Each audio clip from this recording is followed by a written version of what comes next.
Hi guys, and welcome to the channel. Thank you so much for stopping by. I really do appreciate it so very much. Welcome, my name is Aiden. I'm so happy that you're here. Today we are going to do 5 more random perfumes. Forgive me if I look a little disheveled. I feel a little hot because I've just filmed all of my lotions and body creams. You're going to see that well before you see this because I'm trying to film a little bit ahead.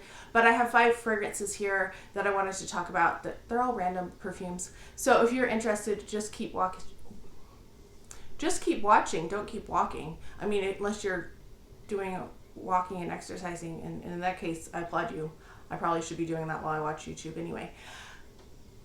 Don't forget to like and subscribe if you haven't done so already. Let me know if you've tried any of these, what your thoughts and opinions are on them down below as well. We're going to start with my most expensive one, and this is Ford Rose de Chine. I got this one on a great deal at Costco.com, and that is how I ended up getting it. I do have a travel of it. I knew I liked it before because I picked up the travel set of all 3 of the roses. And this was not my favorite. That one went to Rose d'Amalfi, but it was not my least favorite either. The Rusky Rouge or Rose, or the Russian one, was not my favorite. That one was too much for me. It is not a scent I would wear. But this one is nice. It is very much a spring, but like early spring. I feel like it has some depth to it. So let me give you the notes on this one. This one came out in 2022, by the way. Top note is Chinese peony, middle note is rose, base notes are myrrh and labdanum. Why is that word always trip me up? It does have that depth. That myrrh definitely brings it down. It has almost a tea-like quality to it. So yes, you do get the rose. I don't really feel it's a peony heavy scent. I don't get a forwardness of that. I get more of a tea, a rose with some black tea in there. And that's probably the myrrh helping with that. So I do like this one, but this is, early spring, late winter is when I feel like it's most appropriate. And I haven't tried to wear this to work. At least lately. I might have tried it when I first got it, but I don't know if this is something I'd want to wear around students. I feel like it just is a little too overpowering for enclosed space when you're like moving about people, if that makes sense.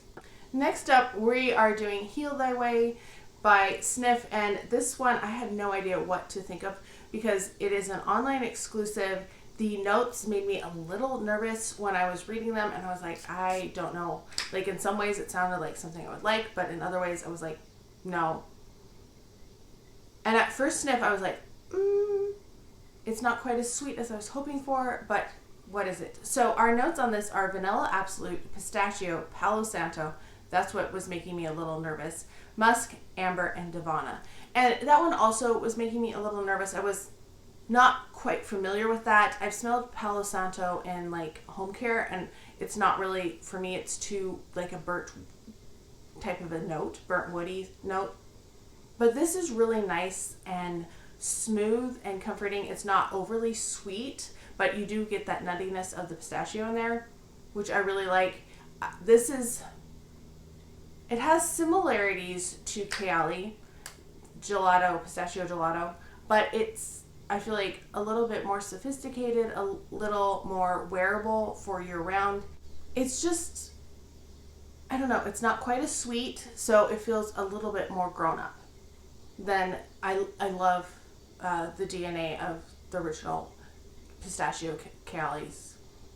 In fact, I have dupes of it because I really liked it that much. But I do like this one quite a bit as well. It's just, it was nerve-wracking, but I feel like if you like nutty scents, but you don't like them too sweet, but you like a little sweetness, this is a good one for that. Next up is from Carolina Herrera. This is Good Girl Blush Elixir. And I was a little like, do we need another shoe? Of course, I collect the shoes. Well, technically my mom collects the shoes for me because she loves the shoes. And I'm going to spray and not talk because I've sprayed this and eaten it more times than I would like to admit from their atomizers. Oh, this is a little heavy for the summer when I'm filming this, but oh my gosh, I love this scent. And this is definitely a scent I've worn to work.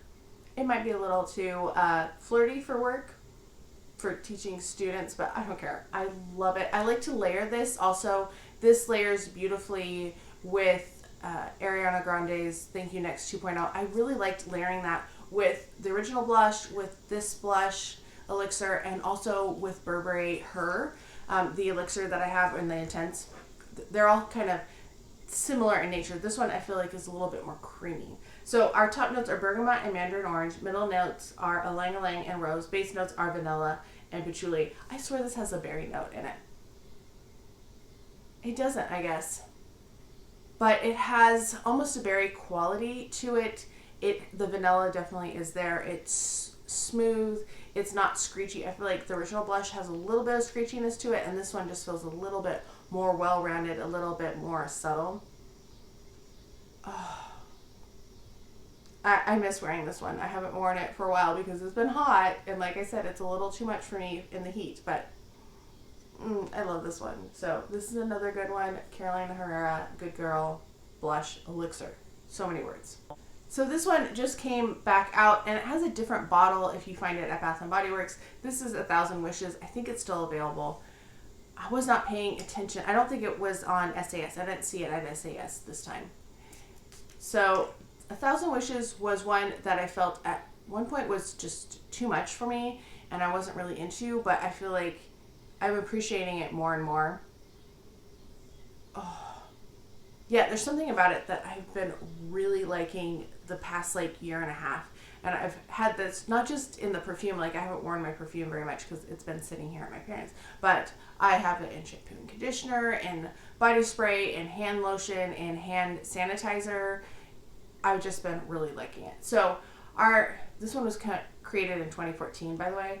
So our notes are champagne, starfruit, and quince. Middle notes are peony and freesia. Base notes are sugar, almond cream, amber, sandalwood, and musk. So it does have that fruitiness, but it does have that base, and I think that darker base was something I was a little hesitant of. I think I also was getting it confused a little with Into the Night, which I do like, but it is a strong scent, and this is one of their stronger scents that they have. Definitely more perfumey, less gourmand.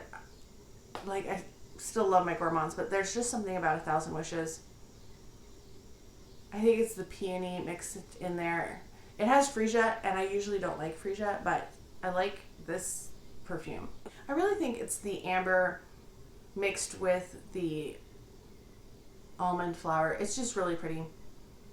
Not a summer fragrance. It's a little too heavy for nowadays, but spring, fall, winter, I think it's really a beautiful scent. And I think you could wear it year round. I would just be a little too dark, a little too much for me in the summer, because I like light, bright type of scents, and very much sweet scents in the summer. This has a little sweetness to it, but it's not overly sweet. It is such a good one. I really enjoy this one too. I forgot to mention that both Good Girl, Blush, Elixir, and Heal Thy Way came out in 2024, and this one also came out in 2024. This is Paris Corner Khair Confection, and I picked this up at FragranceBot.ca because I was close to free shipping, and I either needed one more bottle or like $20, and I got this one for about $20, and it was well worth the money. The light is not doing it justice. It's a beautiful kind of ombre glass, kind of rainbow almost. It reminds me slightly of the Alien bottle, yes, Alien, that they did a few years ago. So our notes on this are pear and whipped cream. Middle notes are cashmere, jasmine, and ylang-ylang. Base notes are vanilla, marshmallow, and sandalwood. Can you guess what this is supposed to be a dupe of? This is a dupe of Kayali 108 Vanilla Rock Sugar. I can never remember the name of it. It's so long. And no, 108, sorry, that is Mimic. And this blows both of those out of the water. I feel like this took what I was expecting, Vanilla Rock Sugar, and just like elevated it. People talk about the bubble gum that you get in Vanilla Rock Sugar. I didn't get that at all. I get that in this. I get bubble gum.